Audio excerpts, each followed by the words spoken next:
나이가 들어감에 따라 일부 사람들은 점점 외로워지고 다른 사람들은 여전히 사랑과 연결 속에서 살아갑니다.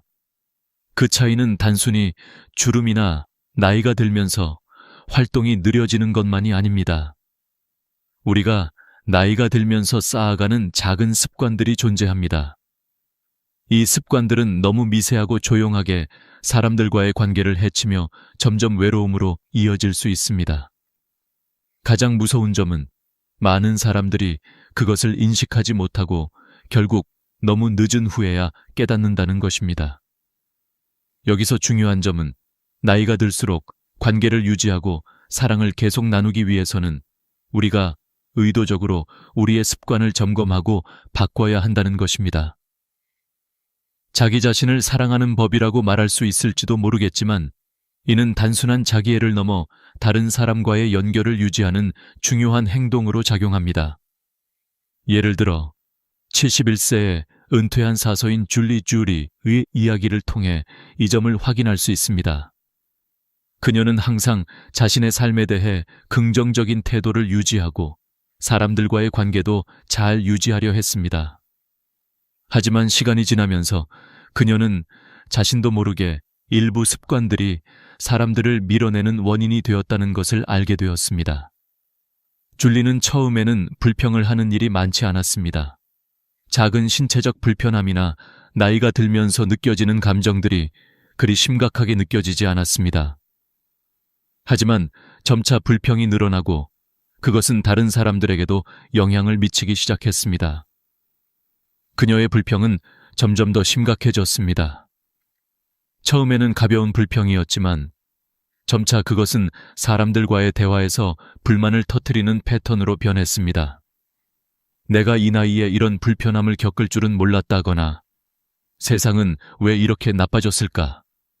와 같은 말들이 대화 중에 자주 등장하게 되었습니다. 처음에는 그녀의 가족들이나 친구들이 이를 그냥 나이든 사람들의 불만 정도로 생각하고 넘어갔습니다. 그러나 시간이 지나면서 그녀의 불평은 더 이상 단순한 불만이 아니라 그녀의 사람들과의 관계를 서서히 갉아먹는 요소로 작용했습니다. 사람들은 그녀의 대화가 점점 더 부정적이 되고 있다는 것을 느끼기 시작했습니다. 가족들은 대화가 길어지지 않도록 피하려 했고 친구들은 점점 더 그녀를 찾아오는 일을 피하고 있었습니다. 예전에는 줄리의 집에 가는 것이 즐거운 일이었지만 이제는 그녀의 집을 떠나기만을 바라는 사람들로 바뀌었습니다. 그녀는 이러한 변화를 이해하지 못했습니다. 자신이 나이 들어가면서 생긴 불만이 이해되지 않는 사람들이 많다는 것을 알게 되었을 때 그녀는 비로소 자신이 잘못된 방향으로 가고 있음을 깨닫기 시작했습니다. 자신도 모르는 사이에 점차 사람들을 밀어내고 있었던 것입니다. 그 시점에서 줄리는 자신의 습관을 점검하고 개선하기 시작했습니다. 이제부터 그녀는 긍정적인 태도를 의도적으로 선택하며 대화에서 감사함을 표현하고 부정적인 감정을 표현할 때도 그것을 한정된 시간 내에 끝내기로 결심했습니다. 이처럼 나이가 들면서 생긴 부정적인 감정이나 불만을 바로잡는 것은 간단한 일이 아닙니다. 하지만 이 작은 습관들을 바꿀 수 있다면 우리는 나이가 들면서도 여전히 사람들과 연결되어 살아갈 수 있습니다. 그럼으로써 외로움을 피하고 지속적인 사랑을 나누는 삶을 살 수 있게 됩니다. 이제 우리는 나이가 들면서 자신도 모르게 갖게 되는 습관들이 어떻게 우리를 고립시키고 관계를 끊어버리는지에 대해 이야기해 보겠습니다. 나이가 들수록 그동안 쌓아온 습관들이 더욱 뚜렷해지고 그것들이 사람들과의 관계에 어떻게 영향을 미치는지에 대한 인식이 부족할 수 있습니다. 많은 사람들이 자신도 모르게 관계를 해치는 습관을 가지고 있지만 그것을 바로잡을 수 있는 방법에 대해선 제대로 알지 못하는 경우가 많습니다. 이번에는 그 중에서도 아주 작은 습관들이 어떻게 관계를 무너뜨릴 수 있는지 그리고 그것들을 고칠 수 있는 방법에 대해 알아보겠습니다. 줄리의 이야기에서 알 수 있듯이 작은 불평이 큰 문제로 번질 수 있습니다. 처음에는 자신도 모르게 불평을 시작하지만 그것이 점차 자신의 성격을 바꾸고 사람들에게 부정적인 영향을 미친다는 사실을 깨닫지 못합니다. 이런 습관은 점차 누적되어 사람들과의 대화를 점점 더 어렵게 만들고 자신을 고립시키는 결과를 초래하게 됩니다. 하지만 이러한 부정적인 습관은 줄리만의 문제가 아닙니다.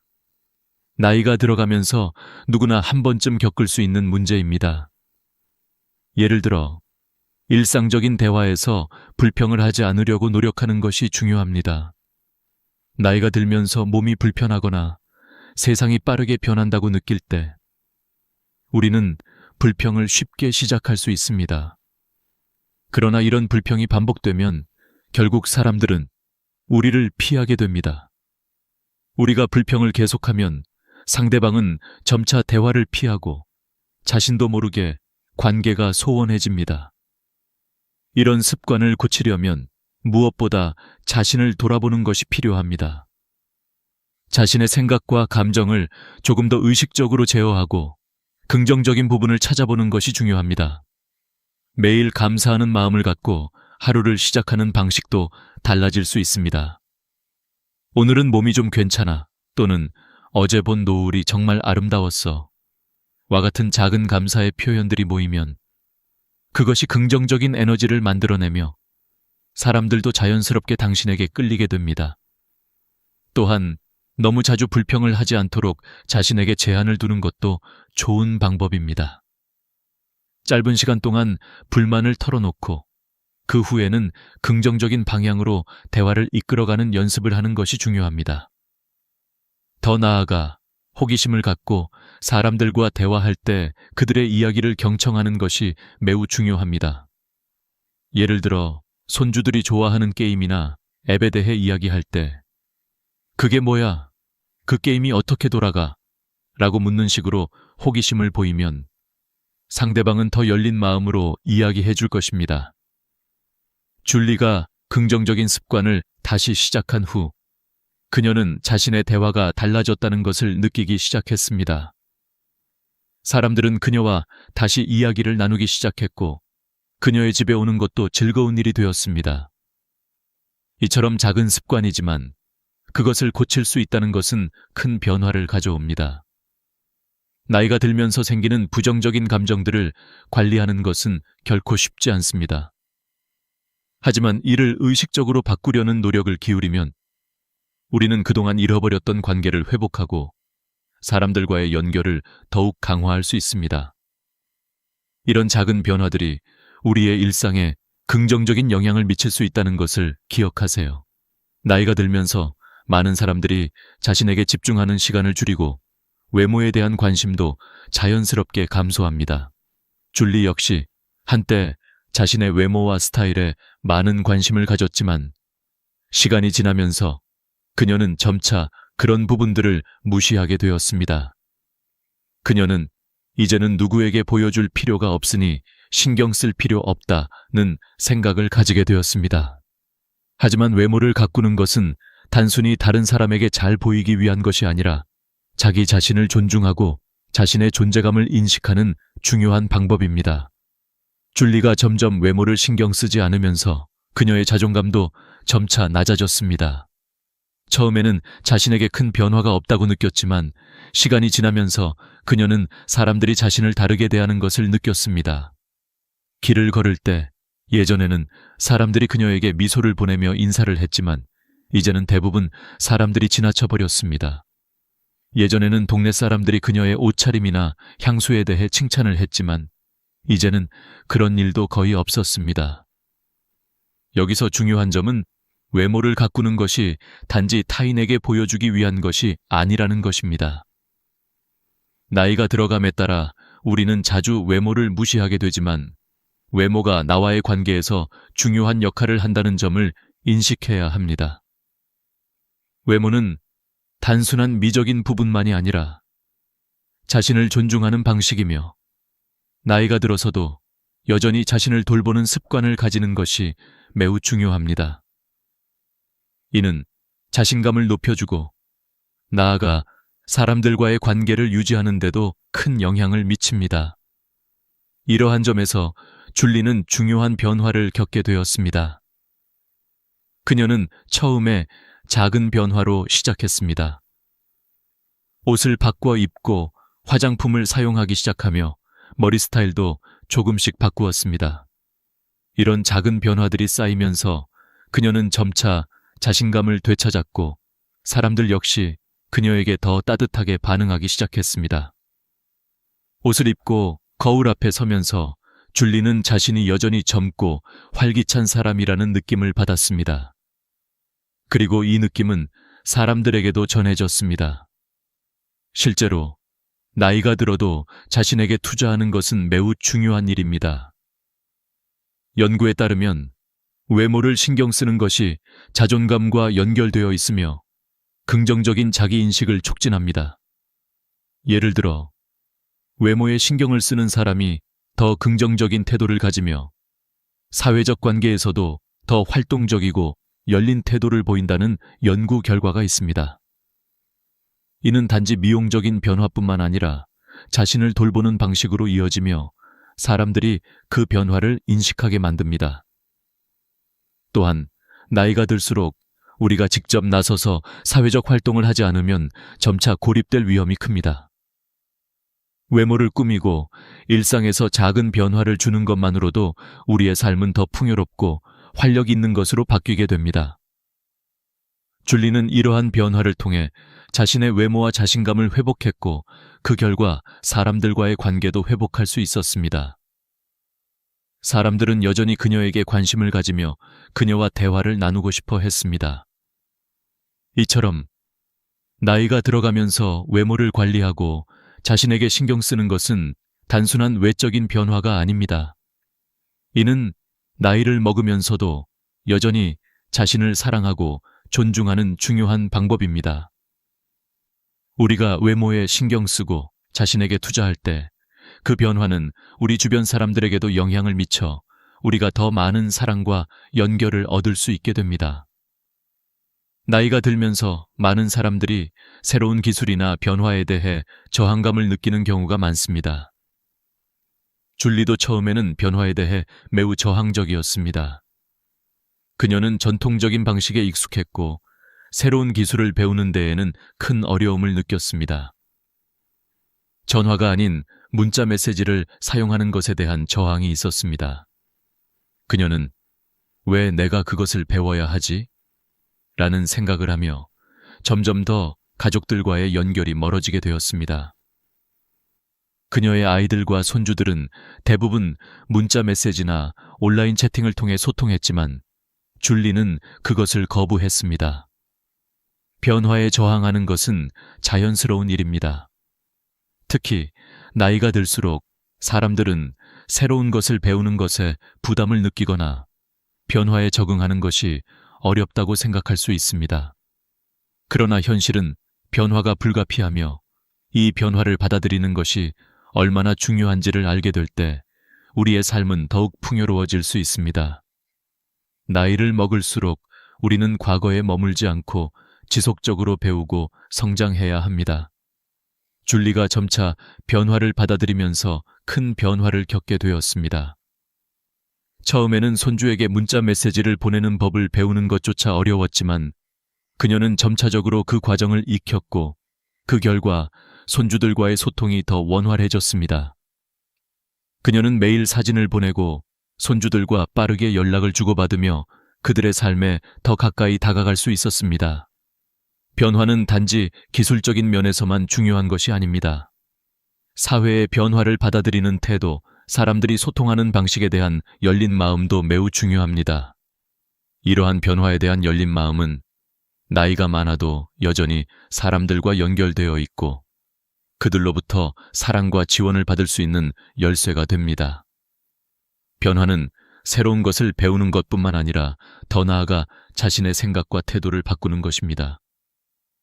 예를 들어 줄리는 기술을 배우는 것 외에도 손주들이 좋아하는 게임이나 새로운 취미에 대해 배우려고 노력했습니다. 그 게임 재밌어 보이네. 나도 해볼까? 라고 물어보며 그녀는 손주들과의 연결을 강화할 수 있었습니다. 나이가 들어가면서도 끊임없이 배우고 새로운 것을 시도하며 변화를 받아들이는 태도는 사람들과의 관계를 지속적으로 유지하는 데 매우 중요합니다.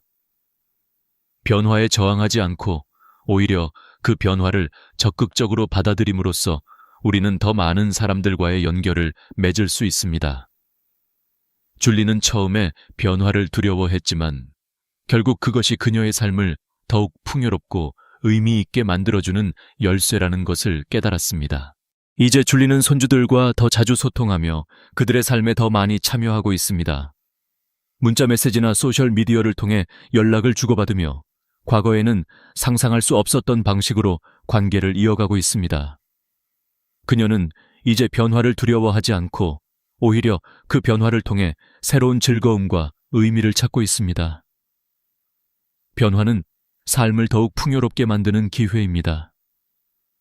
나이가 들수록 변화에 열린 마음을 가지고 그 변화를 받아들이는 것이 얼마나 중요한지 깨달을 수 있습니다. 많은 사람들이 나이가 들면서 과거의 기억을 놓지 못하고 그것에 얽매입니다. 줄리도 예외는 아니었습니다. 그녀는 여러 해가 지난 후에도 예전의 추억들을 마음속에서 되새기곤 했습니다. 어린 시절에 받은 선물이나 오래된 가족 사진을 꺼내보면서 그때가 그리워 라고 말하곤 했습니다. 그러나 이렇게 과거에만 집중하다 보면 점점 더 현재의 삶을 즐기지 못하고 미래를 준비하는 데에 실패할 수 있습니다. 줄리는 오랜 시간 동안 물건들을 모아두며 그것들을 버리지 않았습니다. 기념일마다 받은 카드나 오래된 신문들, 한때 자주 입었던 옷들 모두 그녀의 집을 가득 채우고 있었습니다. 그녀는 이 물건들이 그녀의 삶의 중요한 일부라고 생각했고 언젠가 필요할 때 다시 사용할 수 있을 거라는 믿음이 있었습니다. 하지만 시간이 지나면서 그 물건들은 점차 쌓여만 갔고 집은 점점 더 혼잡하고 불편해졌습니다. 처음에는 그녀가 이 물건들을 놓을 수 없다고 생각했지만 시간이 지나면서 그녀는 결국 이 물건들이 자신을 더 이상 돕지 않는다는 사실을 깨달았습니다. 물건들이 쌓여 있을수록 그녀는 점점 더 집을 정리할 수 없었고 그로 인해 정신적으로도 부담을 느끼게 되었습니다. 이러한 상황은 그녀의 삶에서 큰 스트레스 요소가 되었고 결국 그녀는 이 문제를 해결하기로 결심했습니다. 줄리는 하나씩 물건을 정리하기 시작했습니다. 그녀는 먼저 불필요한 신문을 버리고 오래된 카드들은 다른 사람에게 전할 수 있는 것들만 남기기로 했습니다. 그 후 잘 입지 않는 옷들도 정리하며 집을 깔끔하게 정리하기 시작했습니다. 처음에는 너무 많은 물건들이 있었기 때문에 부담스러웠지만 그녀는 조금씩 작은 단위로 정리하기 시작했습니다. 오늘은 한 개의 상자만 정리할 거야 라고 다짐하며 한 번에 많은 것을 하려고 하지 않았습니다.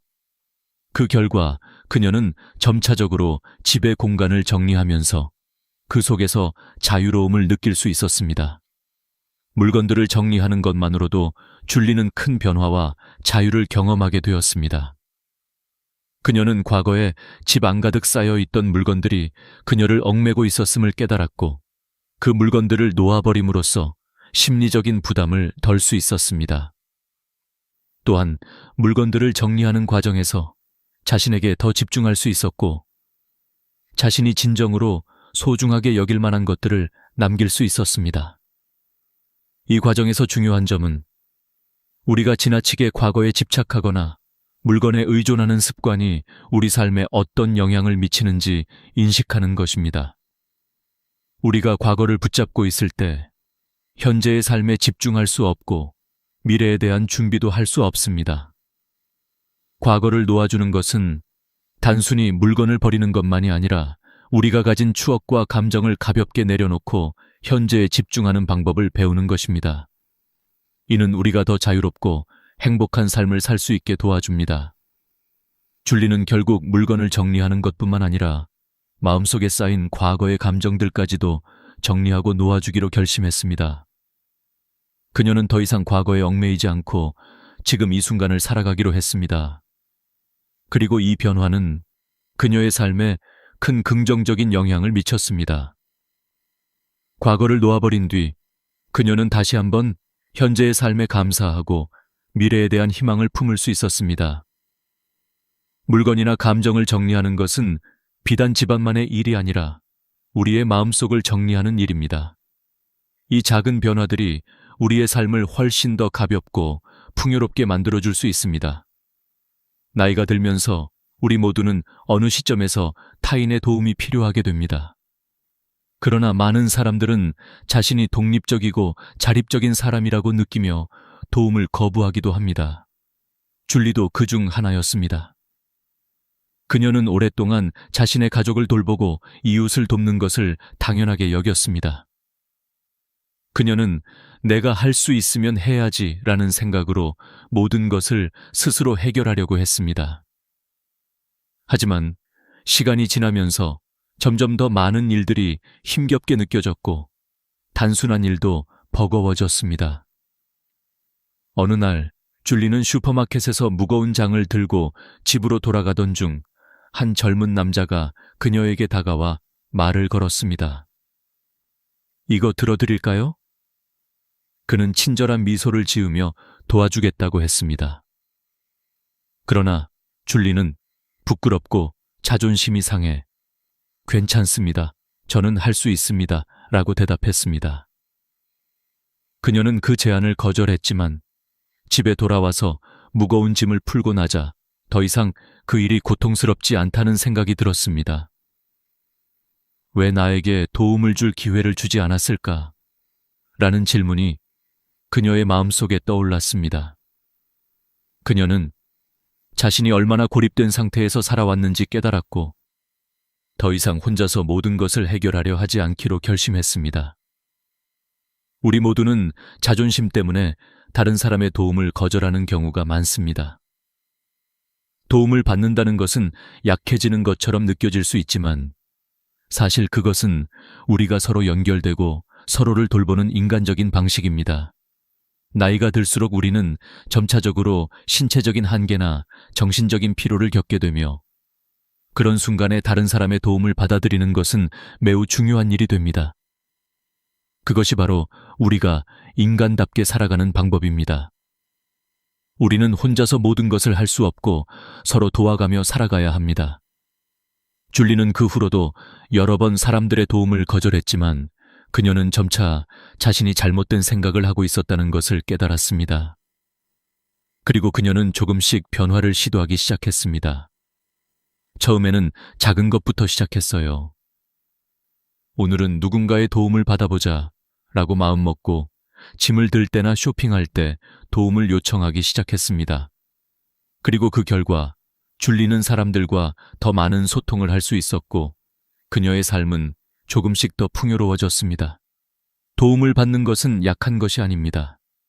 그것은 우리가 인간관계를 유지하는 데 중요한 요소입니다. 도움을 주고받는 것은 신뢰와 관계를 구축하는 첫 걸음이 됩니다. 줄리는 이 단순한 진리를 깨닫고 자신이 고립된 삶을 살아왔음을 인정했습니다. 사람들과의 연결이 점점 더 중요해지는 시점에서 그녀는 이제 더 이상 자존심에 집착하지 않고 필요한 도움을 받기로 마음먹었습니다. 그 결과 그녀는 더 이상 혼자서 모든 짐을 지지 않고 사람들과 함께 나누며 살아가는 삶을 즐기기 시작했습니다. 나이가 들수록 우리의 신체와 정신은 점차 변화합니다.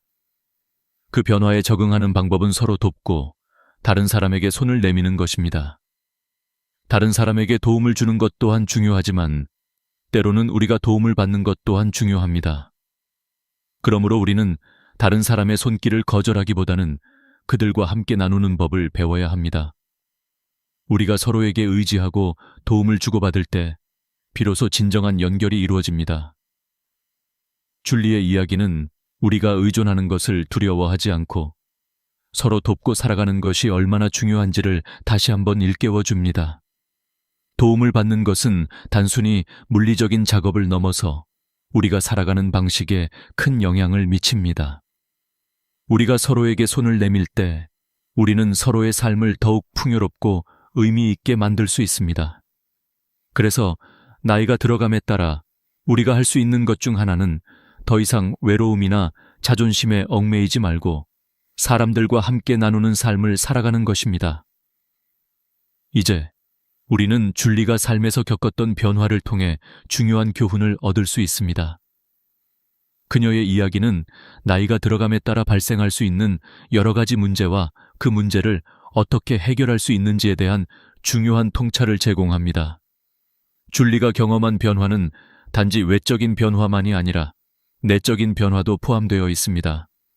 그녀는 과거를 놓아버리고 현재에 집중하는 법을 배웠으며 다른 사람들과의 연결을 회복했습니다.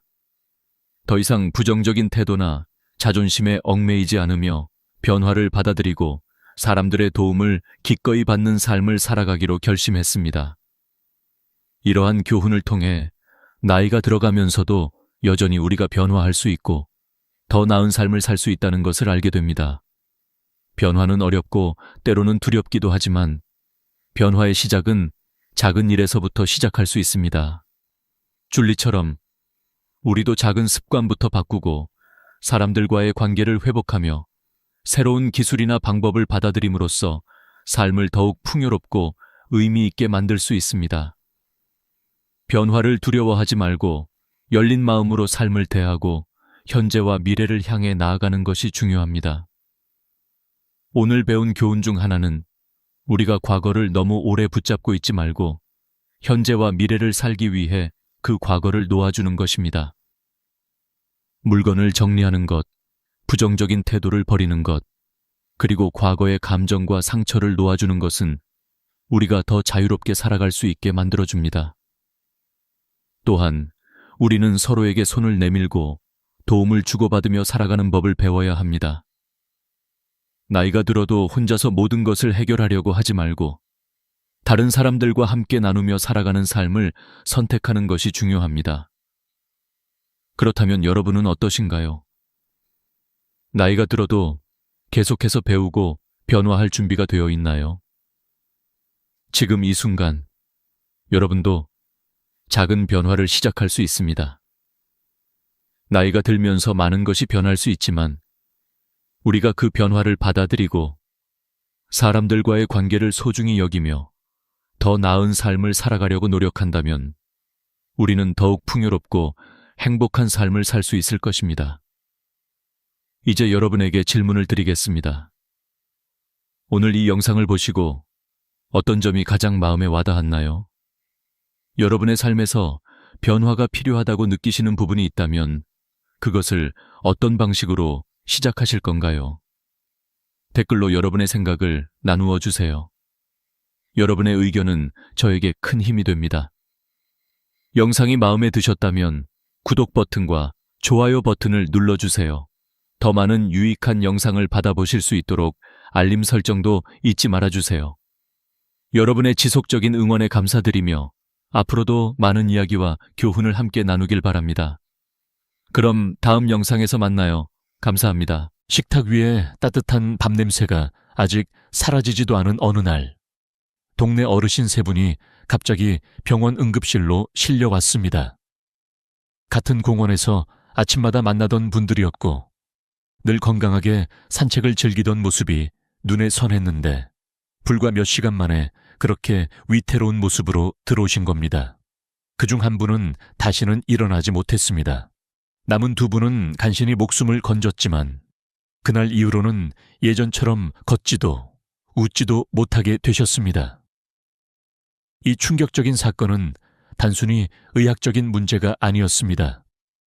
그저 밥을 먹고 난 뒤에 했던 아주 평범한 습관 하나가 생사를 가르는 결과를 만든 것이었습니다. 저는 내과 의사로서 50년 넘게 수많은 환자들을 만나왔습니다. 의대 교과서에서도 배우지 못했던 진실, 바로 건강은 작은 습관에서 시작된다는 사실을 수없이 확인했습니다. 특히 나이가 들수록 일상의 사소한 행동 하나가 엄청난 결과를 불러올 수 있습니다. 우리가 흔히 별것 아니라고 넘기는 습관이 어느 순간 치명적인 결과로 이어질 수 있는 겁니다. 그래서 오늘은 그 이야기를 하려 합니다. 사람들은 대개 큰 병, 무서운 진단명, 값비싼 약에 주목합니다. 하지만 제가 수십 년간 깨달은 것은 달랐습니다. 진짜 건강은 병원에서 주는 약보다 집에서 쌓이는 작은 습관에서 좌우됩니다. 예를 들어 식사 후 30분. 이 짧은 시간이 얼마나 중요한지 아시는 분은 드뭅니다. 그러나 바로 이 시간 동안 어떤 행동을 하느냐에 따라 남은 10년, 20년의 삶의 질이 완전히 달라집니다. 그렇다면 왜 이런 이야기를 지금 말씀드리는 걸까요? 사실 저 역시 오래전에는 잘 몰랐습니다. 제 환자들 중에도 밥 먹고 바로 눕거나 설거지를 서두르거나 약을 급하게 삼키던 분들이 많았습니다. 그분들은 대부분 편하니까, 습관이니까 라고 생각했죠. 그러나 그 결과는 편리함과 거리가 멀었습니다. 어떤 분은 소화불량이 반복되어 병원 문턱을 달고 살았고, 어떤 분은 심장에 무리가 와서 더는 일상생활을 유지하지 못했습니다. 한 번은 79세 김순자 할머니라는 분이 계셨습니다. 늘 건강하다고 자부하시던 분이었는데 밥만 먹으면 소파에 기대 TV를 보곤 하셨습니다. 편하니까요. 하고 웃으셨죠. 그런데 그 습관 때문에 어느 날 갑자기 가슴을 부여잡고 쓰러지셨습니다. 다행히 심근경색은 아니었지만 위산 역류가 심장을 압박하면서 마치 심장마비처럼 보이는 증상을 일으켰습니다. 이후로도 속쓰림과 기침으로 고생하시면서야 비로소 깨닫게 되셨습니다. 이렇게 말씀드리면 많은 분들이 깜짝 놀라십니다. 아니, 겨우 밥 먹고 눕는 게 그렇게 큰일인가요? 하고요. 그렇습니다. 젊을 때는 큰 문제가 되지 않을 수도 있습니다. 그러나 60세, 70세, 80세가 넘어가면 몸은 예전 같지 않습니다. 혈액순환도, 장기의 탄력도, 소화 능력도 모두 달라집니다. 작은 실수가 치명적 결과를 불러오기 쉬운 이유입니다. 그날 응급실에 들어온 세 분도 그렇습니다. 모두 평소에는 건강한 편이셨습니다. 병원에 자주 오지도 않으셨고 특별히 큰 병이 있는 것도 아니었습니다. 그런데 단 한 번 밥 먹고 난 뒤의 습관 하나가 인생을 송두리째 바꿔놓았습니다. 그날 저는 깊이 깨달았습니다. 이건 단순한 의학 지식이 아니라 모든 어르신들에게 꼭 알려야 할 생명의 메시지다. 여기서 중요한 것은 공포심을 주려는 게 아닙니다. 오히려 희망을 드리려는 겁니다. 왜냐하면 이 문제는 아주 간단한 방법으로 예방할 수 있기 때문입니다. 복잡한 약도 값비싼 치료도 필요 없습니다.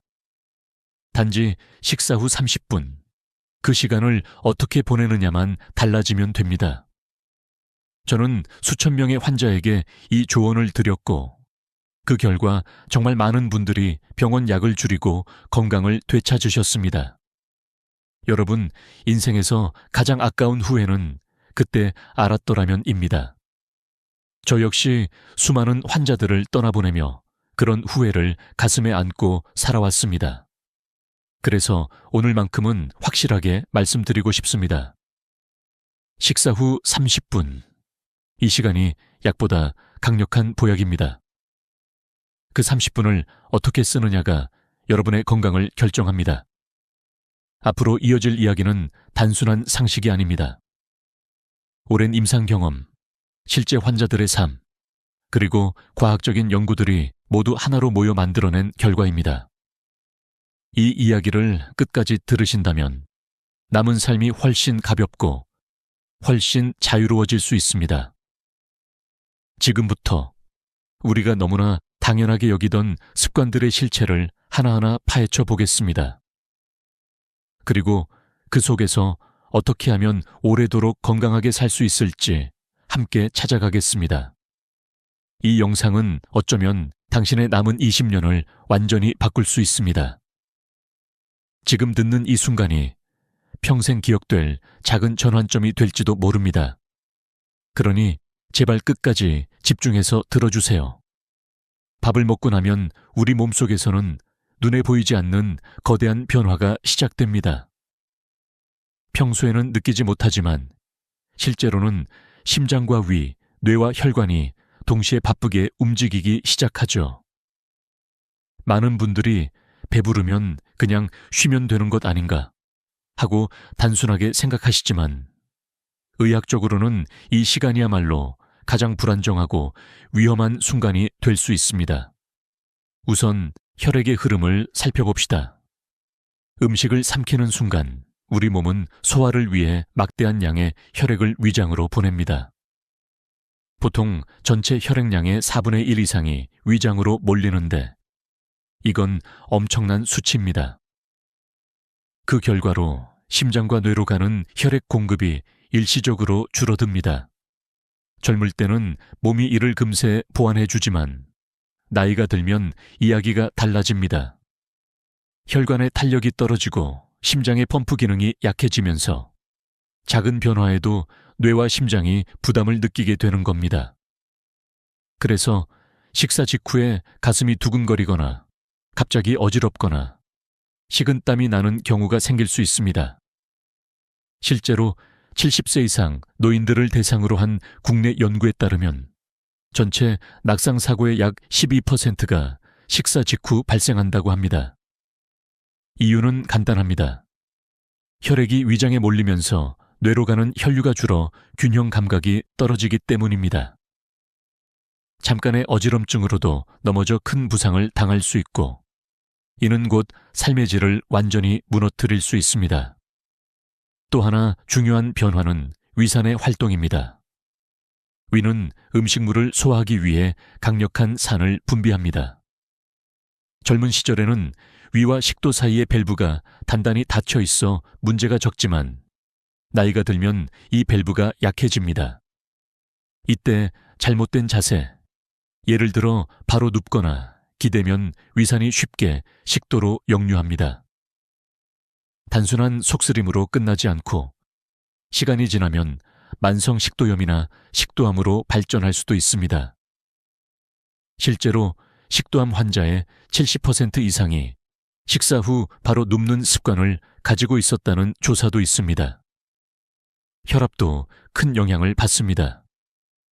음식을 먹으면 혈압이 일시적으로 떨어질 수 있는데 이를 식후 저혈압이라고 부릅니다.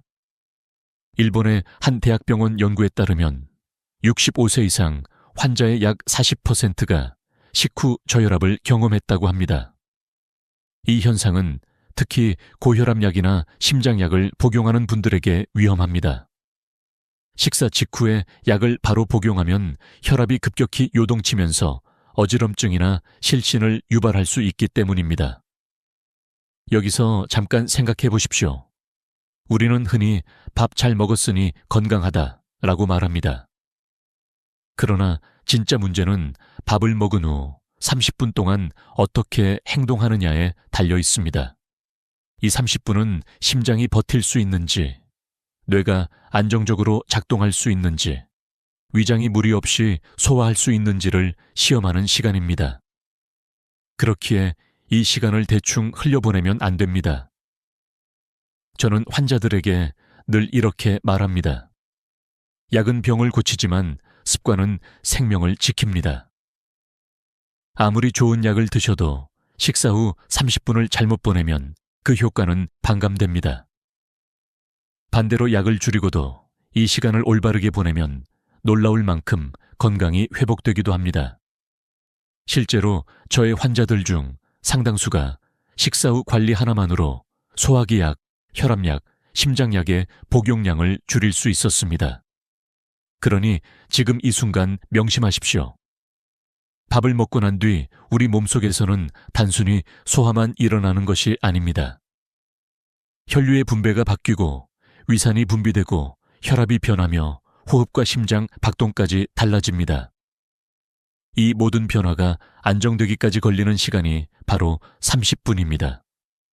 이 30분은 약보다 강력한 시간, 여러분의 몸을 지키는 황금 같은 시간입니다. 이 사실을 알면 이제 왜 식사 후 30분을 강조하는지 이해가 되실 겁니다. 많은 분들이 식사 후 바로 움직이거나 눕는 것이 사소한 습관이라고 생각하지만 사실은 뇌졸중이나 심장마비로 이어질 수 있는 위험 요소라는 것입니다. 다시 말해, 이 시간에 무엇을 하느냐가 생사를 가를 수 있다는 뜻입니다. 여러분이 지금까지 당연하게 여겼던 식후 습관이 사실은 몸속에서 치명적인 변화를 일으키고 있을지 모릅니다. 이제 그 실체를 똑똑히 보셨을 겁니다. 그렇다면 다음은 반드시 짚고 넘어가야 할 부분이 있습니다. 바로 절대 하면 안 되는 습관들입니다.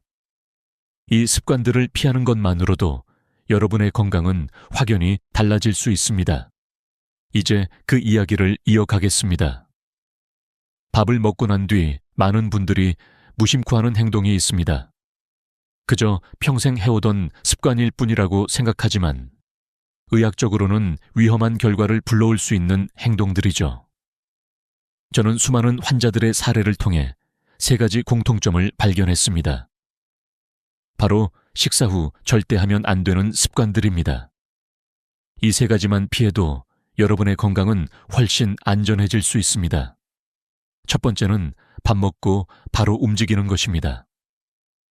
특히 어르신들 중에는 식사 후 곧장 설거지나 청소를 시작하는 경우가 많습니다. 안 치우면 마음이 불편해서라거나 움직여야 살이 안 찐다는 이유 때문이죠. 그러나 식사 직후는 몸이 소화에 집중해야 하는 시간입니다. 위장은 소화액을 분비하고 혈액은 위로 몰려 있습니다. 그런데 갑자기 팔과 다리를 쓰는 활동을 하면 어떻게 될까요? 위로 가야 할 혈액이 분산되고 소화는 더뎌지고 심장은 더 큰 부담을 받습니다. 그 결과 가슴 두근거림, 어지럼증, 심한 경우에는 쓰러짐까지 이어질 수 있습니다.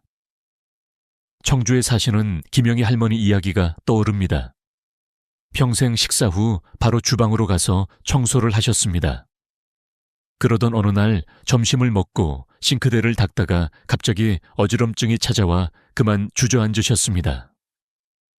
그때 크게 무릎을 다쳐서 1년 넘게 제대로 걷지 못하셨죠. 정형외과 의사는 넘어지만 않았어도 이 무릎은 10년은 더 버틸 수 있었다고 말했습니다. 이처럼 단순히 서두른 행동 하나가 남은 생애를 크게 바꿔버릴 수 있는 겁니다. 두 번째는 밥 먹고 바로 눕는 것입니다.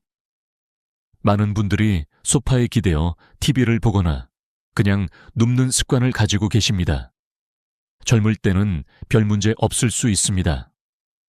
하지만 나이가 들면 위와 식도 사이의 밸브가 약해지면서 누운 자세가 위산 역류를 쉽게 일으킵니다. 처음에는 단순한 속쓰림으로 시작하지만 점점 만성 식도염, 식도궤양, 심하면 식도암으로 이어질 수 있습니다. 실제로 국내 연구에서도 식도질환 환자의 70% 이상이 식사 후 바로 눕는 습관을 가지고 있었다고 합니다. 경기도에 사시는 이명수 할아버지도 그런 경우였습니다. 10년 넘게 밥만 먹으면 누워 계셨습니다. 결국 위염과 식도염이 생겨 약 없이는 살 수 없게 되셨죠. 하지만 식사 후 30분은 반드시 앉아 계시도록 습관을 바꾼 뒤에는 놀랍게도 약을 끊을 수 있었습니다. 그분은 이렇게 말씀하셨습니다.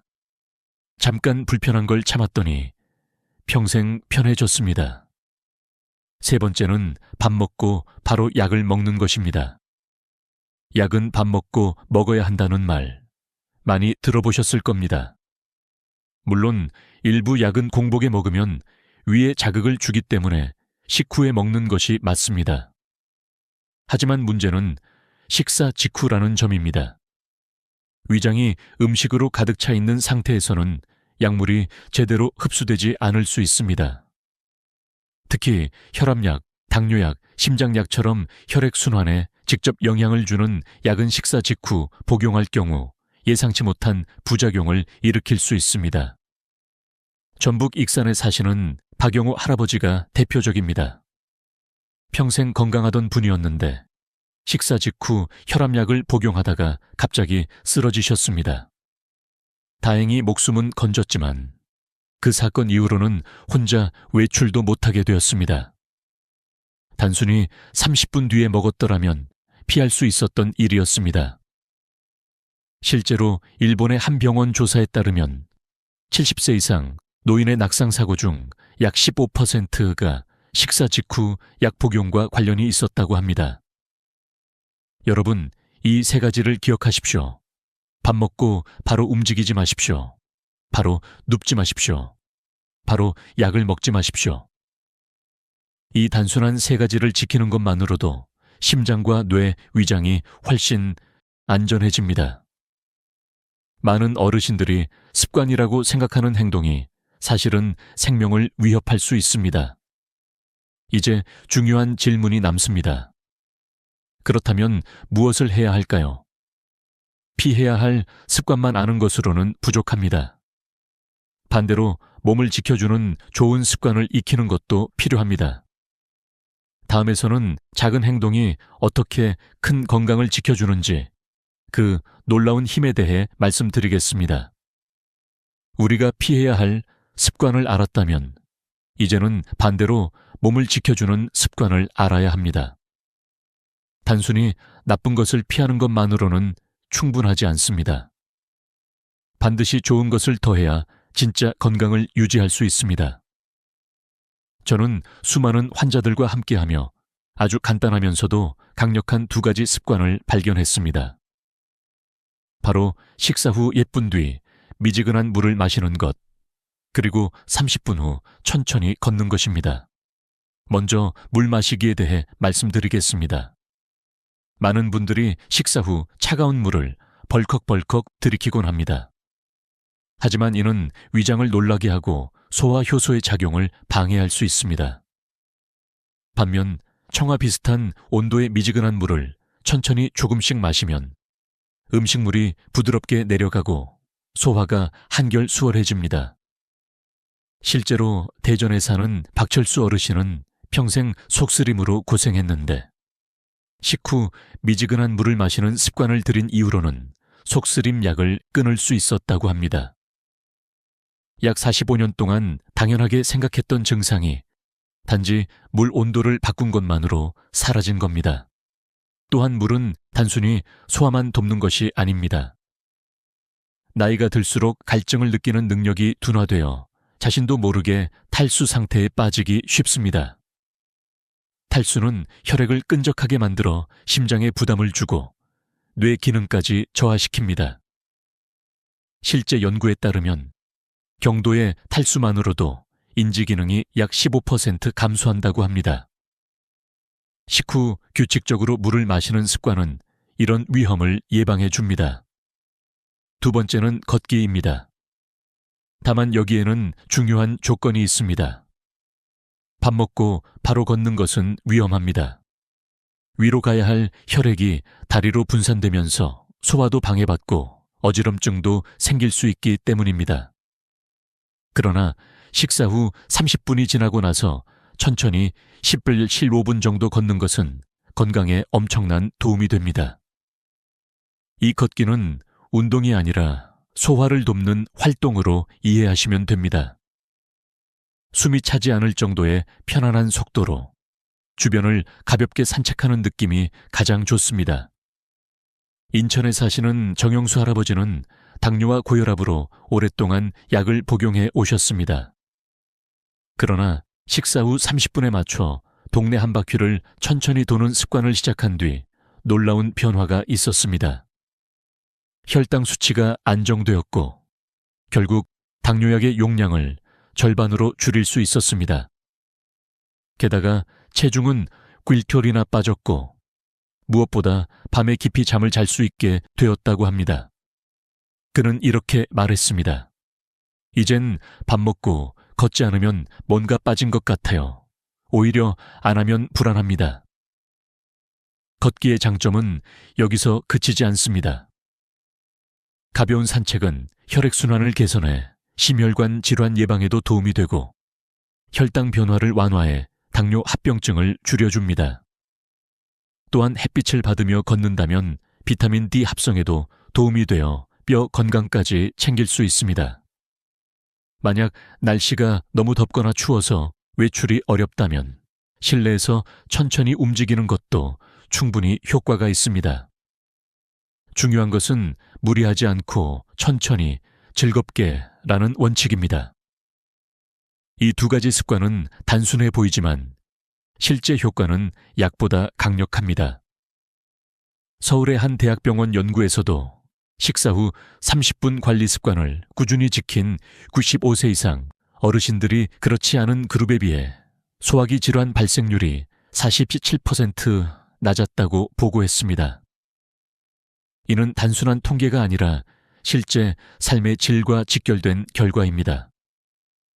제가 강조하고 싶은 것은 건강은 거창한 것이 아니라는 점입니다.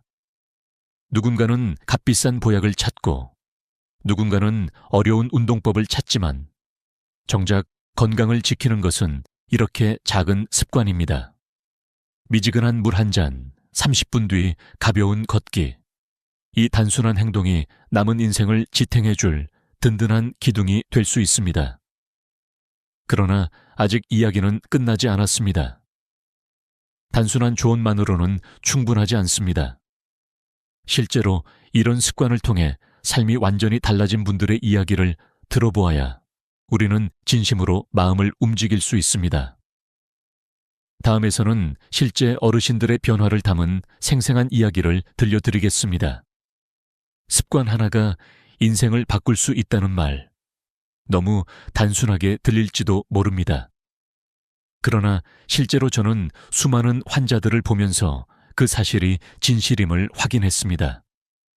여기 삶의 전환점을 맞이한 어르신들의 이야기를 들려드리겠습니다. 서울 강동구에 사는 74세 박정희 할머니는 평생을 부지런하게 살아오신 분이었습니다. 밥만 먹으면 바로 부엌으로 가서 설거지를 하고 바닥을 닦는 게 당연한 일상이었죠. 하지만 몇 해 전 점심을 먹고 바닥 청소를 하다가 갑자기 눈앞이 핑 돌면서 쓰러지셨습니다. 그때 다리뼈가 부러져 한동안 병원에 누워 계셨죠. 재활치료는 오래 걸렸고 다시 걷는 데까지 몇 년이 걸렸습니다. 이후로는 활동이 위축되어 우울증까지 찾아왔습니다. 하지만 제가 식사 후 30분만은 꼭 앉아서 쉬어야 한다는 조언을 드린 뒤 할머니는 모든 일을 30분 뒤로 미루는 습관을 들이셨습니다. 그 후로는 쓰러지는 일도 극심한 어지럼증도 사라졌습니다. 할머니는 이렇게 말씀하셨습니다. 젊어서 깨달았다면 더 좋았겠지만 지금이라도 알게 된 게 정말 다행이에요. 또 다른 사례는 부산 해운대에 사는 80세 이성호 어르신입니다. 늘 식후에 소파에 누워 텔레비전을 보곤 하셨습니다. 그게 하루의 낙이라고 말씀하시곤 했죠. 하지만 어느 날 위산 역류가 심해져 응급실에 실려 오셨습니다. 검사 결과 식도염이 심각했고 더 이상 같은 습관을 이어가면 식도암 위험까지 있다는 판정을 받으셨습니다. 충격을 받은 이 어르신은 습관을 고치기로 결심했습니다. 식사 후에는 바른 자세로 앉아 신문을 읽거나 손주와 통화를 하면서 시간을 보내기 시작했습니다. 단 30분, 자세만 바꿨을 뿐인데 증상은 점차 완화되었고 결국 위장약도 줄일 수 있었습니다. 그분은 이렇게 회상했습니다.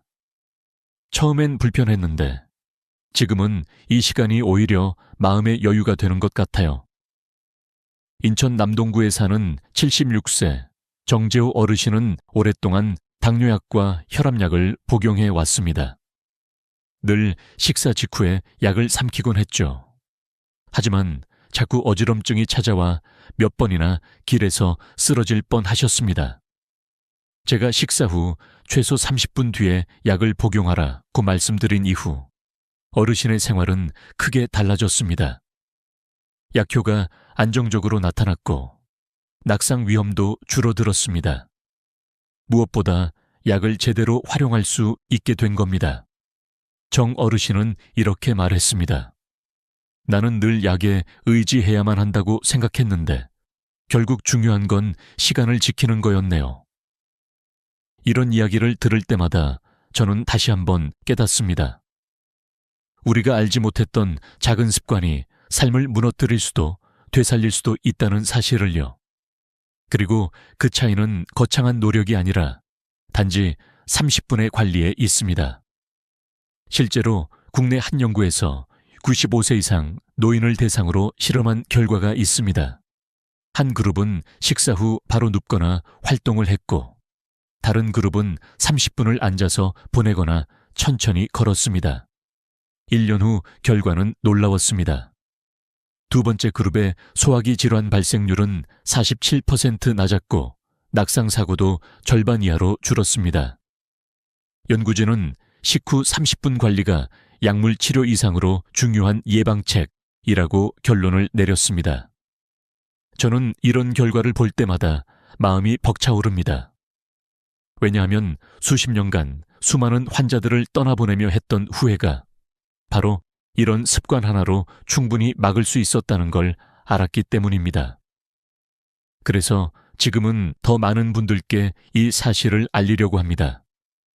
단지 정보를 전달하는 것이 아니라 삶을 지켜내는 메시지로요. 여러분도 한번 떠올려 보시기 바랍니다. 지금 이 순간에도 식사 후 바로 설거지를 하거나 눕거나 약을 삼키고 계신 분들이 주변에 있지 않습니까? 아마 가족 중에도 있을 겁니다. 그분들에게 이 이야기를 꼭 전해주세요. 단 한 번의 관심이 누군가의 남은 생애를 지켜줄 수 있습니다. 이제 우리는 분명히 알게 되었습니다. 작은 습관 하나가 건강을 무너뜨리기도 하고 다시 세우기도 한다는 것을요. 그렇다면 마지막으로 남은 질문은 이것입니다. 오늘부터 우리는 무엇을 선택할 것인가? 다음은 그에 대한 답을 드리겠습니다. 지금까지 우리는 식사 후 작은 습관들이 얼마나 큰 차이를 만드는지 살펴보았습니다. 이제 마지막으로 가장 중요한 질문을 던져야 합니다. 오늘부터 우리는 어떤 선택을 할 것인가 하는 겁니다. 여러분, 건강은 먼 미래에 찾아오는 결과가 아니라 매일매일 쌓이는 작은 선택들의 합입니다. 밥을 먹고 바로 움직일 것인지, 잠깐이라도 앉아 쉴 것인지, 약을 성급히 삼킬 것인지, 아니면 30분 뒤에 복용할 것인지, 이 단순한 선택 하나하나가 쌓여서 여러분의 10년, 20년 뒤의 삶을 결정합니다. 저는 의사로서 수많은 환자들을 보면서 늘 아쉬웠습니다. 그때 알았더라면 이라는 후회가 얼마나 많은 사람들의 가슴을 무겁게 짓누르는지. 하지만 여러분은 다릅니다. 이제 이 사실을 아셨습니다. 그리고 오늘부터는 선택할 수 있습니다. 식사 후 30분을 약보다 강한 시간으로 여기십시오. 이 시간 동안만큼은 몸이 소화에 집중할 수 있도록 허락해 주는 겁니다.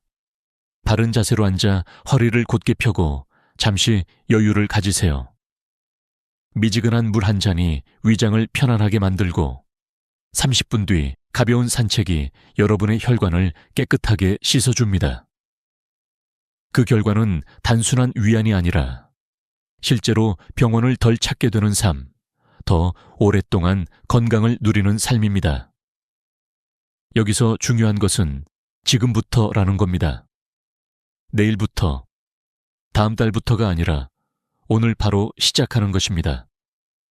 아마 처음에는 귀찮고 불편할 수 있습니다. 하지만 며칠만 지나면 몸이 달라졌음을 느끼실 겁니다. 소화가 잘 되고 속이 편안하고 잠도 더 깊이 올 겁니다.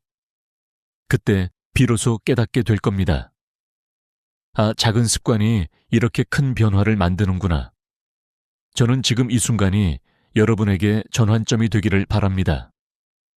더 이상 값비싼 약과 치료에만 의존하지 마시고 생활 속에서 스스로를 지킬 수 있는 힘을 키우십시오. 식사 후 30분 관리라는 단순한 원칙이 여러분의 남은 생애를 더 길고, 더 건강하고, 더 행복하게 만들어 줄 겁니다. 그리고 부탁드립니다. 이 내용을 혼자만 알지 마시고 주변 어르신들께 꼭 전해주세요. 혼자 사시는 이웃, 건강에 무심한 친구, 늘 바쁘다는 핑계로 자기 몸을 돌보지 못하는 가족에게 알려주십시오. 여러분의 작은 나눔이 누군가의 생명을 지킬 수 있습니다. 끝으로 저는 이렇게 말씀드리고 싶습니다. 건강은 거창한 것이 아닙니다. 작은 습관에서 비롯됩니다. 약과 병원보다 먼저 스스로를 지키는 힘은 일상에 숨어 있습니다. 오늘부터 식사 후 30분을 지키는 것, 그 작은 변화가 여러분을 지켜줄 겁니다. 이제 영상을 마무리하면서 한 가지 부탁드립니다. 앞으로도 여러분의 건강을 지켜드릴 수 있는 이야기, 삶을 바꿀 수 있는 지혜를 계속 전해드리겠습니다. 그러니 구독과 좋아요를 눌러주셔서 더 많은 분들이 이 소중한 정보를 함께할 수 있도록 도와주세요. 여러분의 건강한 노후를 진심으로 응원합니다. 감사합니다. 우리는 흔히 걷는 것이 나이가 들어서도 건강을 유지하는 핵심 방법이다라고 믿습니다. 하지만 요즘 의사들은 이 믿음에 경고를 보내고 있습니다. 걷기는 확실히 활동적인 삶을 유지하는 좋은 방법이지만 그것만으로는 건강을 지키기에 충분하지 않다는 것입니다. 나이가 들수록 우리는 다양한 형태의 운동이 필요합니다. 만약 걷기만으로 운동을 대체한다면 그것이 오히려 노화를 촉진시키고 신체에 부담을 줄 수 있다는 점을 간과할 수 있습니다. 왜 걷기만으로는 충분하지 않은가? 70대 이후에 걷기만으로는 여러 가지 신체적인 요구를 충족시키기 어려운 이유는 간단합니다. 걷기는 주로 하체 근육을 사용하는 운동입니다. 하지만 나이가 들수록 우리가 필요로 하는 것은 근육을 단련하고 균형을 유지하며 관절을 보호하는 다양한 형태의 운동입니다.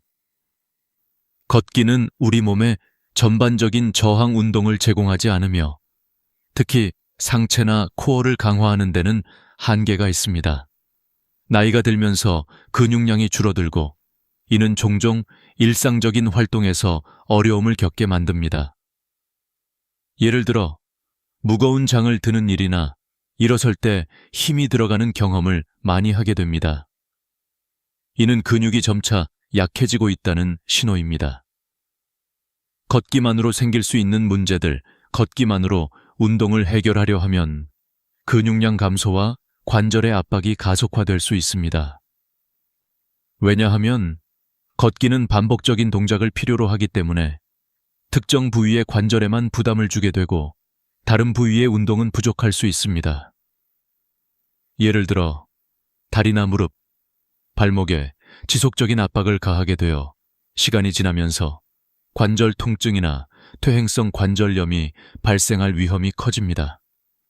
또한 걷기는 균형을 맞추는데 중요한 소근육들을 충분히 단련하지 못합니다. 이는 넘어지거나 사고를 당할 위험을 높이는 요소가 될 수 있습니다. 나이가 들면서 필요한 운동은 무엇인가? 걷기는 유산소 운동으로 매우 좋지만 이를 보완할 수 있는 운동들이 필요합니다. 예를 들어 근력 훈련이나 균형 운동, 유연성 운동 등이 그것입니다. 이 모든 운동은 걷기와는 다른 방식으로 신체에 다양한 자극을 주어 건강을 유지하고 나이가 들면서 발생할 수 있는 신체적 문제를 예방하는 데 도움이 됩니다. 근력 훈련의 중요성 나이가 들수록 근육량을 유지하는 것이 무엇보다 중요합니다. 근육이 줄어들면 균형을 잡기 어렵고 일상적인 활동에서도 더 많은 어려움을 겪게 됩니다. 근력 훈련은 근육량을 유지하고 몸을 더 강하게 만들어주며 넘어지거나 다치는 위험을 크게 줄여줍니다. 특히 걷기만으로는 하체 근육만 사용하기 때문에 상체와 코어 근육을 강화하는 운동이 반드시 필요합니다. 예를 들어 가벼운 덤벨을 들어 올리거나 저항 밴드를 이용한 운동, 스쿼트와 같은 운동들이 코어와 상체 근육을 강화하는 데 매우 유효합니다. 균형 운동의 중요성 걷기만으로는 균형을 유지하기 어렵습니다. 나이가 들면 자연스럽게 균형 감각이 떨어지는데 이는 넘어지거나 다치는 큰 원인이 될 수 있습니다. 균형을 잡기 위한 훈련은 매우 중요한데 이는 특정 근육을 강화하고 소근육을 활성화시키는 데 도움을 줍니다. 균형 운동에는 한 발로 서기, 무게를 옮기며 움직이기, 천천히 걷기와 같은 간단한 운동들이 포함될 수 있습니다. 이러한 운동들은 신체의 안정성을 높이고 사고를 예방하는 데 매우 효과적입니다. 결론 걷기는 중요한 운동이지만 나이가 들수록 우리는 걷기만으로는 충분하지 않다는 점을 인식해야 합니다. 신체의 다양한 부위를 고루 운동시킬 수 있는 근력 훈련, 균형 운동, 유연성 운동이 필요합니다. 이러한 운동들은 우리의 근육을 유지하고 관절을 보호하며 균형을 잡는 데 매우 중요한 역할을 합니다.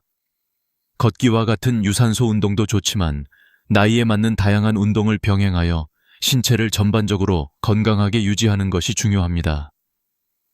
여러분도 지금부터 자신에게 맞는 운동을 찾아 꾸준히 실천해 보세요. 우리는 나이가 들수록 근육을 유지하는 것이 얼마나 중요한지 종종 간과합니다. 하지만 사실 근육량을 유지하는 것은 건강하고 독립적인 생활을 영위하는 데 있어 핵심적인 요소입니다. 많은 사람들이 걷기만 하면 충분히 건강을 유지할 수 있다고 생각하지만 사실 걷기만으로는 근육을 효과적으로 유지할 수 없습니다. 나이가 들수록 우리 몸은 자연스럽게 근육을 잃기 시작하며 이를 사르코페니아, 살코페니아라고 부릅니다. 사르코페니아는 근육량이 점차적으로 감소하는 상태로 이는 신체 기능을 저하시킬 뿐만 아니라 낙상이나 부상의 위험을 높이는 주요 원인 중 하나입니다. 근력 훈련의 중요성 걷기는 주로 하체 근육을 사용하는 유산소 운동입니다. 물론 하체 근육을 강화하는 데 도움을 줄 수 있지만 걷기만으로는 상체와 코어를 충분히 강화할 수 없습니다. 상체와 코어 근육을 강화하지 않으면 일상적인 활동에서 어려움을 겪을 수 있습니다. 예를 들어 물건을 들거나 의자에서 일어설 때 손을 대지 않고 혼자서 할 수 있는 능력은 강한 근육을 의미합니다. 그러나 시간이 지나면서 근육이 약해지면 이러한 간단한 활동도 힘겹게 느껴질 수 있습니다. 따라서 나이가 들면서 근력 훈련을 하는 것이 필수적입니다. 근력 훈련은 단순히 근육을 키우는 것 이상의 효과를 가집니다. 근육을 유지하면 균형을 개선하고 낙상의 위험을 줄이며 관절에 가해지는 부담을 덜어줍니다. 또한 근력 훈련은 골밀도를 증가시켜 골다공증 예방에도 중요한 역할을 합니다. 특히 몸을 지탱하는 코어 근육을 강화하면 일상에서 더 안정적이고 강한 체력을 유지할 수 있습니다. 근력 훈련을 시작하는 방법. 근력 훈련은 헬스장에서 무거운 웨이트를 드는 것처럼 복잡하지 않습니다. 사실 처음 시작할 때는 가벼운 덤벨, 저항밴드, 체중을 이용한 운동으로도 충분히 효과를 볼 수 있습니다. 예를 들어 스쿼트, 팔굽혀 펴기, 저항밴드를 이용한 운동은 집에서도 쉽게 할 수 있는 운동입니다. 중요한 점은 점진적으로 운동의 강도를 높여가며 근육에 적절한 자극을 주는 것입니다. 이러한 운동을 통해 근육을 꾸준히 단련하면 시간과 함께 체력이 향상되고 전반적인 건강도 좋아질 것입니다. 실제 사례로 보는 근력 훈련의 효과.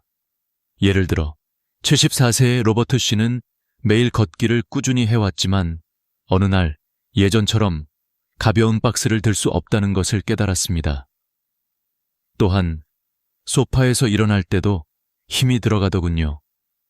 처음에는 나이가 들어서 그런 것이라고 생각했지만 의사는 근육 손실을 빠르게 예방하기 위해 근력 훈련이 필요하다고 설명했습니다. 로버트 씨는 간단한 덤벨 운동과 저항밴드를 이용한 훈련을 추가하기 시작했으며 몇 달 만에 놀라운 변화를 경험했습니다. 그는 더 강하고 안정감이 느껴졌으며 전반적인 체력과 에너지가 크게 향상되었습니다. 이와 같은 변화는 많은 사람들에게 일어날 수 있습니다. 사실 근력 훈련은 나이가 많다고 해서 시작할 수 없는 것이 아닙니다. 나이에 관계없이 근육을 단련하고 강화할 수 있는 방법은 충분히 존재하며 이는 전반적인 건강에 큰 영향을 미칩니다. 근력훈련의 이점 근력훈련은 근육을 강화하는 것 외에도 다양한 장점이 있습니다. 우선 근육량이 많을수록 신체는 더 많은 칼로리를 소모하게 되어 체중 관리가 용이해집니다. 또한 강한 근육은 관절에 가해지는 부담을 덜어주고 운동을 더 안전하게 할 수 있게 도와줍니다. 더 나아가 연구에 따르면 근육량을 유지하는 것이 뇌 건강에 긍정적인 영향을 미친다고 합니다. 근육을 강화하면 뇌의 혈액순환이 개선되어 인지 능력에도 도움이 될 수 있다는 것입니다. 따라서 나이가 들어서도 근력 훈련을 통해 건강을 유지하는 것은 단순히 신체적인 강화를 넘어서 정신적으로도 큰 이점을 가져다 줍니다. 결론 걷기만으로는 충분하지 않다는 사실을 이해하는 것이 중요합니다. 나이가 들수록 특히 70대 이후에는 근육을 강화하는 훈련이 필수적입니다. 근육을 유지하고 강하게 만드는 것은 신체의 다양한 기능을 개선하고 독립적인 생활을 지속할 수 있게 도와줍니다. 걷기를 넘어서서 근력 훈련을 시작한다면 더 강하고 건강한 삶을 오래도록 즐길 수 있을 것입니다. 걷기는 많은 사람들이 쉽게 할 수 있는 유산소 운동으로 건강을 유지하는 데 효과적입니다. 하지만 걷기만으로는 균형을 향상시키거나 유지하기 어렵습니다. 균형 감각은 나이가 들면서 자연스럽게 약해지는데 이는 불행히도 낙상사고로 이어질 수 있습니다. 낙상은 고령자의 주요 부상 원인 중 하나이며 그 결과 회복에 오랜 시간이 걸릴 수 있습니다. 균형 훈련은 이러한 위험을 줄이는데 매우 중요합니다. 특히 나이가 들수록 우리는 균형을 맞추는 능력이 떨어지고 그로 인해 일상적인 동작이 어려워질 수 있습니다. 균형 훈련의 중요성 사람들은 종종 걷기는 균형을 잘 잡아주는 운동이다 라고 생각하지만 실제로 걷기는 균형을 유지하는 데 필요한 모든 근육을 훈련시키지 않습니다. 걷는 동안 우리는 다리와 허벅지 근육을 사용하지만 발목과 발, 코어의 작은 스타빌라이저 근육들은 충분히 자극되지 않습니다. 나이가 들수록 이러한 소근육들이 약해져 균형을 맞추는데 어려움을 겪게 됩니다. 걷기만으로는 이들을 강화할 수 없으므로 균형 훈련이 반드시 필요합니다. 균형 훈련을 통해 우리는 작은 근육들을 활성화시키고 더 나아가 체내, 신경계가 균형을 잡는데 필요한 신호를 빠르게 전달할 수 있도록 도와줍니다. 결과적으로 나이가 들수록 균형을 유지하고 넘어질 위험을 크게 줄이는데 중요한 역할을 하게 됩니다. 균형 훈련을 시작하는 방법. 균형 훈련은 특별한 장비나 장소가 필요하지 않습니다. 간단한 운동으로도 충분히 효과를 볼 수 있습니다. 예를 들어 한 발로 서기, 발끝과 발꿈치를 맞추어 걷는 훈련, 균형을 맞추기 위한 천천히 이동하는 연습 등이 있습니다. 이러한 기본적인 균형 운동들은 신체의 중심을 잡아주고 발목과 발의 근육을 강화하는 데 매우 유효합니다. 또한 이를 통해 몸의 각 부분을 의식적으로 조절하면서 안정성을 높일 수 있습니다. 실제 사례로 보는 균형 훈련의 효과.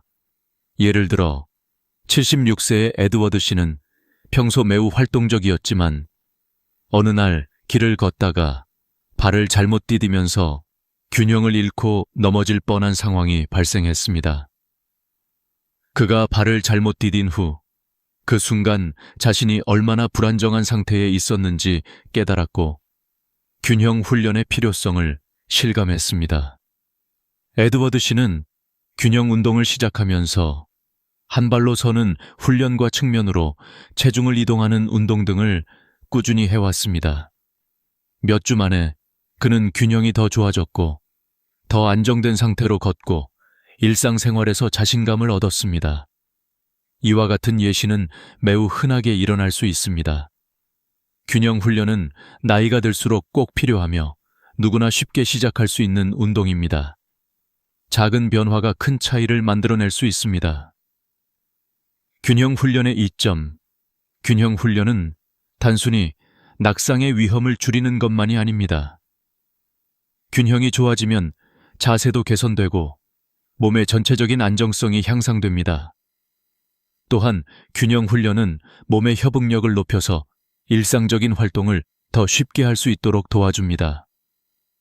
예를 들어, 균형이 잘 맞는 사람은 길을 걸을 때 넘어질 위험이 적고 팔꿈치나 손목을 쓰지 않고도 쉽게 물건을 들 수 있습니다. 균형은 단순히 넘어지지 않기에 그치지 않고 몸을 보다 효율적으로 움직이고 더 자연스러운 동작을 가능하게 만듭니다. 이러한 이점은 근육 강화와 마찬가지로 전반적인 삶의 질을 향상시킵니다. 더 안정적이고 자신감 있는 움직임은 일상적인 삶을 더 편안하고 즐겁게 만들어줍니다. 결론, 나이가 들면서 균형이 약해지는 것은 자연스러운 현상입니다. 그러나 이를 개선하고 예방할 수 있는 방법은 충분히 존재합니다. 걷기만으로는 부족한 균형 감각을 보완하기 위해 적극적으로 균형 훈련을 시작해야 합니다. 균형 훈련은 누구나 쉽게 할 수 있으며 이로 인해 일상적인 사고를 예방하고 더 나은 건강을 유지할 수 있습니다. 여러분도 지금부터 균형 훈련을 시작해 보세요. 작은 변화를 통해 더욱 안정적인 삶을 살아갈 수 있을 것입니다. 나이가 들면서 우리는 자연스럽게 유연성을 잃기 시작합니다. 유연성의 감소는 일상적인 동작을 수행할 때 불편함을 유발하고 더 나아가 관절에 스트레스를 주어 통증이나 부상의 원인이 될 수 있습니다. 예를 들어 옷을 입거나 무언가를 집으려 할 때 이전처럼 쉽게 움직이지 못한다고 느끼는 경우가 많습니다. 유연성이 떨어지면 이러한 간단한 활동이 어려워지고 그로 인해 신체적인 독립성이 감소하게 됩니다. 그러나 유연성 훈련을 통해 우리는 이 문제를 해결할 수 있습니다. 유연성 훈련의 중요성. 걷기는 다리와 발목의 움직임을 도와주지만 전신의 유연성을 키우는 데는 한계가 있습니다. 걷기만으로는 어깨, 목, 허리 등 다른 부위의 유연성을 기를 수 없습니다. 유연성을 유지하는 것은 신체 전반에 걸쳐 중요합니다. 유연한 몸은 덜 뻣뻣하고 관절의 움직임이 자유로워져서 일상생활에서 불편함이 줄어듭니다. 나이가 들어갈수록 우리는 관절의 운동 범위가 제한되기 때문에 이를 예방하고 개선하기 위해서는 유연성 훈련을 적극적으로 해야 합니다. 유연성 훈련은 관절의 유동성을 유지하고 부상을 예방하는 데 중요한 역할을 합니다. 또한 유연성을 향상시키면 자세가 개선되고 척추와 목의 긴장을 줄여서 통증을 완화하는 데도 효과적입니다. 더욱이 유연성 훈련은 혈액순환을 촉진하고 근육과 관절의 긴장을 풀어주는 데 중요한 역할을 합니다. 유연성 훈련을 시작하는 방법. 유연성 훈련은 특별한 장비나 장소가 필요하지 않으며 간단한 동작으로도 효과를 볼 수 있습니다. 대표적인 유연성 운동으로는 목, 어깨, 팔꿈치, 무릎, 발목 등을 움직이는 스트레칭 운동이 있습니다. 예를 들어 목을 천천히 돌리거나 어깨를 위아래로 돌리며 긴장을 풀어주는 운동을 통해 유연성을 기를 수 있습니다. 또한 고양이 소 자세나 햄스트링 스트레칭과 같은 운동은 허리와 다리의 유연성을 높이는 데 효과적입니다. 유연성 운동은 천천히 무리하지 않게 시작하는 것이 중요합니다. 급하게 스트레칭을 하면 오히려 근육이나 인대에 부담을 줄 수 있기 때문에 각 동작을 충분히 길게 유지하면서 몸의 변화에 맞춰 점진적으로 늘려가는 것이 좋습니다. 실제 사례로 보는 유연성 훈련의 효과. 예를 들어 78세의 월터 씨는 매일 걷기를 하였지만 아침에 일어나서나 앉아 있을 때마다 허리와 무릎에 불편함을 느꼈습니다. 그의 의사는 이 문제를 해결하기 위해 유연성 운동을 시작할 것을 권장했습니다. 월터 씨는 매일 간단한 스트레칭을 시작한 후 몇 주 만에 그의 유연성은 크게 향상되었습니다. 그는 몸이 덜 뻣뻣해졌고 자세가 개선되었으며 일상적인 동작을 수행할 때 불편함이 줄어들었습니다. 이와 같은 변화는 많은 사람들에게 일어날 수 있습니다. 유연성 훈련은 나이가 들어서도 꾸준히 할 수 있는 운동이며 신체 건강을 유지하고 통증을 줄이는 데 매우 중요한 역할을 합니다. 또한 이를 통해 근육과 관절을 부드럽게 풀어주고 혈액순환을 촉진시킬 수 있습니다. 유연성 훈련의 이점 유연성 훈련은 단순히 근육을 늘리는 것 이상의 많은 이점을 제공합니다. 첫째, 유연성 운동을 하면 관절의 운동 범위가 확장되어 일상적인 동작이 더 자유로워집니다. 예를 들어 유연성이 좋다면 바닥에 떨어진 물건을 쉽게 집을 수 있으며 고개를 돌리거나 손을 위로 뻗을 때도 덜 아프고 자연스럽게 움직일 수 있습니다. 둘째, 유연성 훈련은 긴장을 풀어주어 스트레스를 감소시키고 정신적인 안정감을 가져다 줍니다. 셋째, 유연성 운동은 부상 예방에 중요한 역할을 하며 몸의 균형을 맞추는 데도 도움을 줍니다. 결론, 유연성 훈련은 나이가 들면서 중요한 역할을 합니다. 걷기만으로는 충분하지 않으며 유연성 훈련을 통해 우리는 몸의 움직임 범위를 확장하고 일상적인 불편함을 줄일 수 있습니다. 더 나아가 유연성 훈련은 부상 예방에 효과적이며 몸의 전체적인 건강을 유지하는 데 큰 도움이 됩니다. 여러분도 지금부터 유연성 훈련을 시작하여 더 편안한 생활을 즐기세요. 우리 몸의 핵심인 코어 근육은 단순히 복근만을 의미하는 것이 아닙니다. 코어 근육은 허리, 배, 골반 등을 포함하는 중요한 부위로 이 근육들이 잘 유지되어야만 안정적이고 건강한 몸을 유지할 수 있습니다. 나이가 들면서 코어 근육이 약해지면 자세가 나빠지고 이로 인해 허리 통증이 발생하거나 균형을 잡기 어려워질 수 있습니다. 또한 코어가 약하면 일상적인 동작을 수행하는 데에도 어려움이 생깁니다. 따라서 코어를 강화하고 올바른 자세를 유지하는 것은 건강을 지키는 데 매우 중요합니다. 코어 및 자세 운동의 중요성. 코어 근육은 우리의 몸을 지탱하는 중요한 역할을 합니다. 이 근육들은 척추를 안정시키고 움직일 때 몸을 잘 지지해줍니다.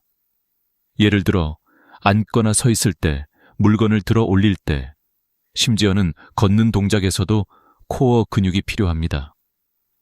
코어 근육이 약해지면 척추가 제대로 지지되지 않아 허리나 목에 부담을 주고 통증을 유발할 수 있습니다. 또한 나이가 들면서 자연스럽게 자세가 구부정해지거나 허리가 휘어지는 등의 문제가 발생할 수 있습니다. 이는 모두 코어 근육의 약화에서 비롯된 문제입니다. 따라서 코어 근육을 강화하고 올바른 자세를 유지하는 것이 중요합니다. 특히 코어 근육을 강화하면 낙상의 위험을 줄이고 척추 건강을 유지하는 데 중요한 역할을 합니다. 또한 강한 코어는 상체와 하체의 균형을 맞추어주고 운동할 때도 안정성을 높여줍니다. 코어 운동을 시작하는 방법. 코어 운동은 특별한 장비 없이 집에서도 간단하게 시작할 수 있습니다. 가장 기본적인 코어 운동은 플랭크, 복근 운동, 그리고 하체와 상체를 연결하는 운동들이 있습니다. 예를 들어 플랭크는 코어를 강화하는 데 매우 효과적인 운동으로 상체와 하체 근육을 모두 활성화시킵니다. 또한 복근 운동인 크런치나 레그 리프트는 배 근육을 강화하는 데 유용합니다. 이러한 운동들은 척추를 지지하는 근육들을 강화하고 자세를 바로잡는 데 효과적입니다. 코어 운동을 시작할 때 중요한 점은 점진적으로 운동의 강도를 늘려가는 것입니다. 처음에는 짧은 시간 동안 적은 횟수로 시작하여 점차적으로 운동 강도와 시간을 늘려가면 좋습니다. 과도하게 운동을 하게 되면 오히려 근육에 부담을 줄 수 있으므로 천천히 진행하는 것이 중요합니다. 실제 사례로 보는 코어 운동의 효과, 예를 들어 75세의 해롤드 씨는 오랜 시간 동안 걷기만 했지만 점점 허리 통증이 심해졌습니다. 그는 의사에게 상담을 받고 코어 운동을 시작했습니다.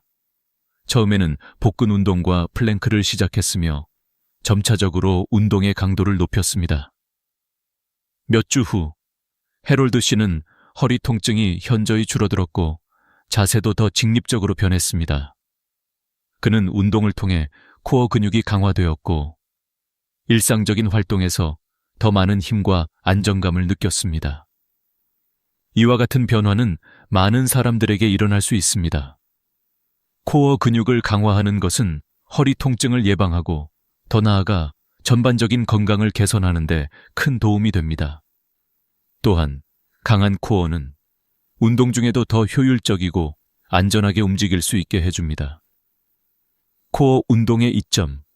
코어 운동의 가장 큰 이점은 허리 통증을 예방하고 자세를 개선하는 데 도움이 된다는 점입니다. 강한 코어는 척추를 지탱하고 몸의 균형을 잡아줍니다. 또한 코어 근육이 강하면 더 나은 운동 수행을 할 수 있고 일상적인 동작이 더 쉬워집니다. 예를 들어 무거운 물건을 들어 올릴 때 허리 통증 없이 쉽게 할 수 있으며 길을 걸을 때도 더 안정적인 자세를 유지할 수 있습니다. 또한 강한 코어는 운동 중에 발생할 수 있는 부상의 위험을 줄여줍니다. 코어가 약하면 불안정한 자세로 운동을 하게 되어 부상으로 이어질 수 있습니다.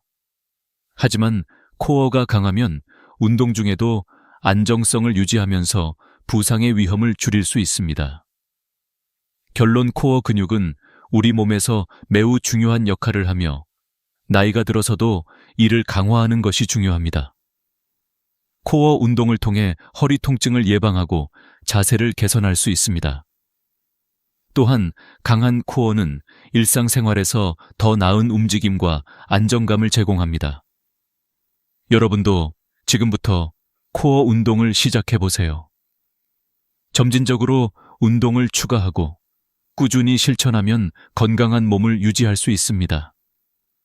많은 사람들이 나이가 들수록 자연스럽게 나타나는 관절 통증이나 불편함을 경험합니다. 특히 무릎, 허리, 손목, 발목 등의 주요 관절에서 통증을 호소하는 경우가 많습니다. 이러한 문제는 걷기와 같은 운동을 계속하면서 반복적인 충격이 가해지기 때문에 발생할 수 있습니다. 관절은 시간이 지나면서 자연스럽게 마모되며 이로 인해 관절염이나 다른 퇴행성 질환이 발생할 수 있습니다. 그렇다면 어떻게 해야 관절을 보호하고 운동을 계속하며 건강을 유지할 수 있을까요? 바로 저충격 운동을 통해 관절에 가해지는 부담을 최소화하는 것입니다. 관절 보호의 중요성. 관절은 우리 몸을 움직이는데 중요한 역할을 합니다. 나이가 들면서 관절의 연골이 마모되고 관절의 유연성이 감소하여 통증이 발생하게 됩니다. 이러한 변화를 방치하면 관절염이나 퇴행성 관절 질환이 발생할 수 있습니다. 그러나 걷기와 같은 반복적인 고충격 운동만으로는 관절에 무리가 갈 수 있습니다.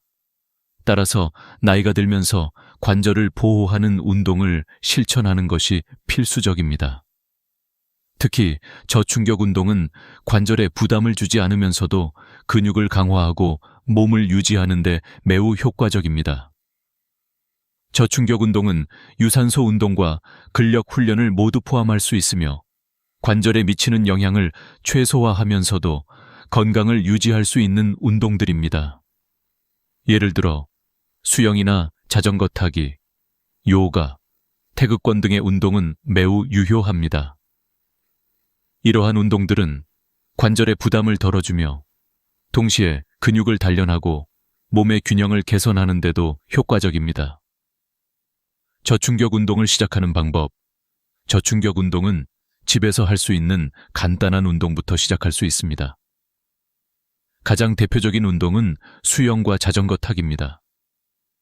수영은 물의 부력 덕분에 관절에 거의 부담을 주지 않으면서도 전신 운동을 할 수 있는 최고의 운동 중 하나입니다.